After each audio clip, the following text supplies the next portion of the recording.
Tabe, jumpa lagi dengan saya di negara bijaksana. Para pemirsa di seluruh Indonesia, hari ini saya akan berbicara tentang intoleran di negara Indonesia. Intoleran di Indonesia yang lebih mendominasi pada topik sara agama itu sangat mengkhawatirkan eksistensi manusia. Sudah banyak berbagai trik, udah banyak terapi, udah banyak intervensi untuk menangani masalah intoleran, tapi sampai hari ini belum juga terselesaikan. Bahkan kita baru terkejut kalau bom sudah meledak, kalau nyawa sudah melayang, kalau bangunan-bangunan simbol-simbol keagamaan sudah korban, baru kita kaget dan kita baru memberi perhatian, terutama perhatian belasungkawa, mengutuk pelaku, ikut berduka. Itu yang paling pasti kita lakukan di Indonesia. Saya ingin menjawab pertanyaan, mengapa intoleran terjadi di negara Indonesia? Apa yang terjadi dengan Pancasila? Apa hubungannya Pancasila dengan intoleran di Indonesia?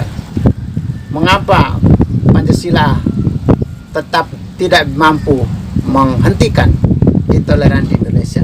Begini, kalau kita lihat semua intoleran di Indonesia itu mengatasnamakan agama.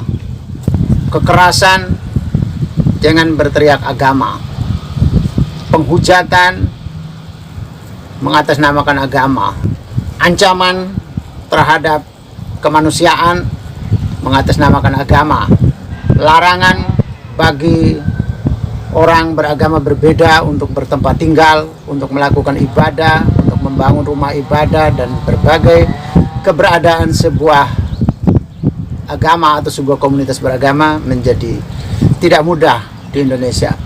Padahal Pancasila sudah kita yakini sebagai alat pemersatu, tetap tidak mampu sampai hari ini. Saya mau mengangkat satu persoalan yang belum pernah dilihat orang atau masih luput dari penglihatan orang. Agama hadir di Indonesia dikatakan bebas hadir.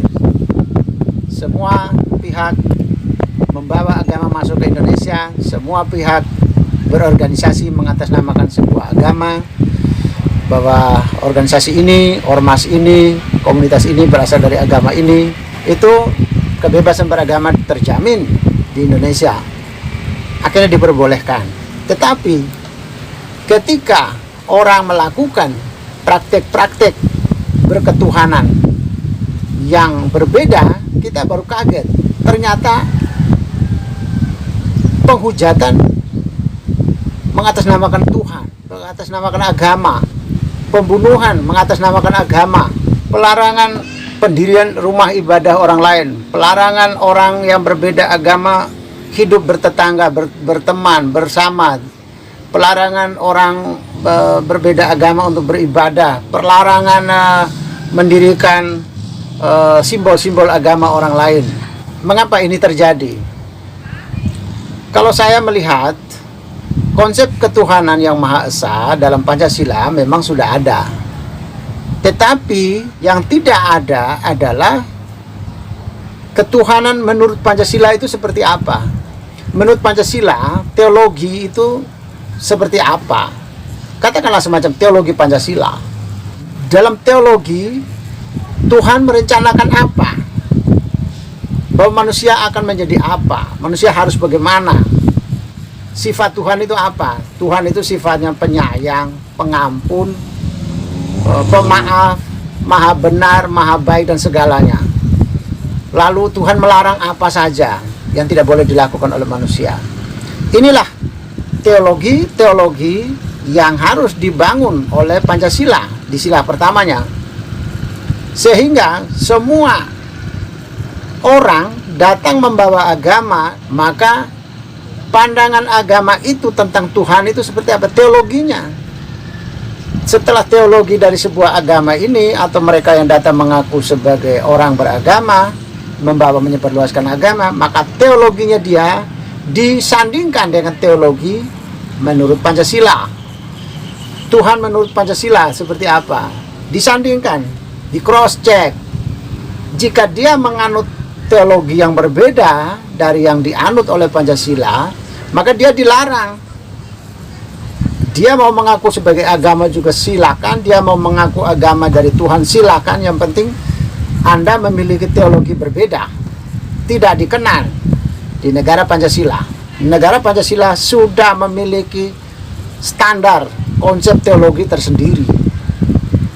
Nah, yang kedua, semua organisasi yang berdiri di sebuah negara mengatasnamakan organisasi ini dari agama ini, maka organisasi itu menjabarkan teologinya. Teologi dia harus dijabarkan supaya pemerintah meng-cross check atau menyandingkan dengan teologi menurut Pancasila. Apabila mereka memiliki konsep teologi yang berbeda dari Pancasila, mereka tidak diberi izin sejak awal. Bukan mereka beroperasi, hancur lebur semua keadaan, banyak manusia yang mati, banyak gedung berjatuhan, terbakar sana sini, orang bertetangga diusir sana sini, terus baru kita menangani. Tidak begitu. Dengan standar teologi menurut Pancasila inilah orang datang mengajukan izinan, datang mendirikan agama baru atau datang menyebarkan sebuah agama harus dilarang kalau dia memiliki teologi yang berbeda. Jadi yang terjadi di Indonesia justru teologinya tidak terbangun.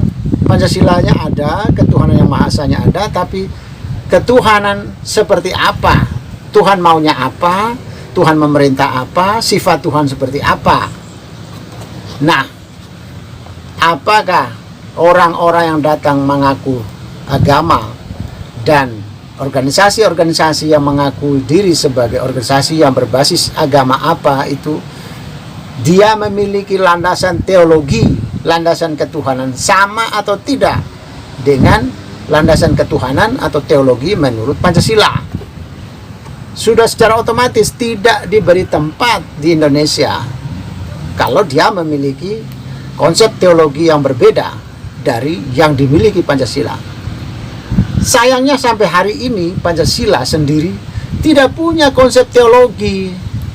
Dia merasa bahwa semua agama pasti percaya kepada Tuhan. Padahal ketika orang menjalankan beragama dengan membunuh, dengan menganiaya, dengan membenci orang lain, dengan menghujat orang lain, baru kaget ternyata itu jauh dari sifat Tuhan.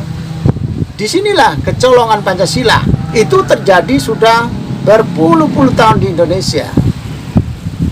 Kalau itu di negara bijaksana, maka Pancasila tidak sekedar meletakkan Pancasila dengan sila ketuhanan, tapi sekaligus meletakkan konsep teologi menurut Pancasila.